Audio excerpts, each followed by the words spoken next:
Hello बच्चों, let's read the question. The question says A triangular shaped wire carrying 10 ampere current is placed in a uniform magnetic field of 0.5 Tesla as shown in the figure. The magnetic force on segment CD is. अब हमें given है BC, CD, BD सभी की value कितनी given है हमें 5 centimetre. और option A दे रखा है 0.126 न्यूटन, ऑप्शन बी दे रखा है 0.312 न्यूटन, ऑप्शन सी गिवन है 0.216 Newton and option D given है 0.245 न्यूटन. सो यहाँ पे ये हमारा क्या है, सी डी वायर है. सो अब हमें ये तीनों लेंथ इक्वल गिवन है, तो ये वाला एंगल हमारा कितना हो जाएगा, 60 डिग्री. अब देखो यहाँ पे मैग्नेटिक फील्ड क्या है, इस डायरेक्शन के अंदर है. सो यहाँ पे इन दोनों के बीच का जो एंगल हो जाएगा वो हमारा कितना हो जाएगा, 60 डिग्री हो जाएगा. सो यहाँ पे इस क्वेश्चन को करने के लिए हमारा जो की कंसेप्ट हो जाएगा, सो की कॉन्सेप्ट. अब की कॉन्सेप्ट के अंदर हमारा जो फॉर्मूला होगा, यानी कोई करंट कैरिंग वायर है जिसकी लेंथ एल है, तो उसके ऊपर जो फोर्स लगता है F vector is equals to I किस उसके अंदर कितनी करंट फ्लो हो रही है. So I L vector cross B vector, L vector cross B vector.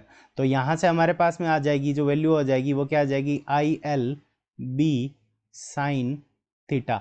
और यहाँ पे जो थीटा एंगल है वो एल लेंथ वेक्टर और किसके, मैग्नेटिक फील्ड बी वेक्टर के बीच का एंगल है. तो एल और बी के बीच का जो एंगल है वो हमारा कितना है, 60 डिग्री. तो यहाँ पे वैल्यू हम पुट कर देंगे और सारी वैल्यू हमें गिवन है. सो फोर्स की वैल्यू हमारे पास में क्या आ जाएगी, एफ इज इक्वल्स टू आई की वैल्यू हमें कितनी गिवन है, 10 एम्पियर, और हमें एल की वैल्यू कितनी गिवन है, 5 सेंटीमीटर. सो यहाँ पे हम लिखेंगे 5 मल्टीप्लाइड बाई 10⁻⁻².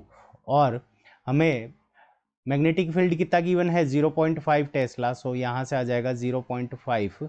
और साइन 60 की वैल्यू हमारे पास में कितनी आ जाएगी, यहाँ पे एंगल. सो साइन 60 की वैल्यू हमारे पास में आ जाएगी √3 डिवाइडेड बाई 2. यहाँ पे ये पॉइंट हटाएंगे तो डिवाइड के अंदर हमारा क्या आ जाएगा, 10 आ जाएगा. 10 से ये 10 हमारा कैंसिल हो जाएगा. सो यहाँ पे हमारे पास में कितना आ जाएगा, 5 मल्टीप्लाइड बाई 5 25 के अंदर 2 का डिवाइड लगाएंगे तो 12.5 मल्टीप्लाइड बाई √3 मल्टीप्लाइड बाई 10⁻⁻². और इसकी वैल्यू को जब हम कैलकुलेट करेंगे तो हमारे पास में जो वैल्यू आएगी वो कितनी आ जाएगी, 0.216 न्यूटन. सो 0.216 न्यूटन ये हमारा फोर्स हो जाएगा जो कि ऑप्शन सी में गिवन है.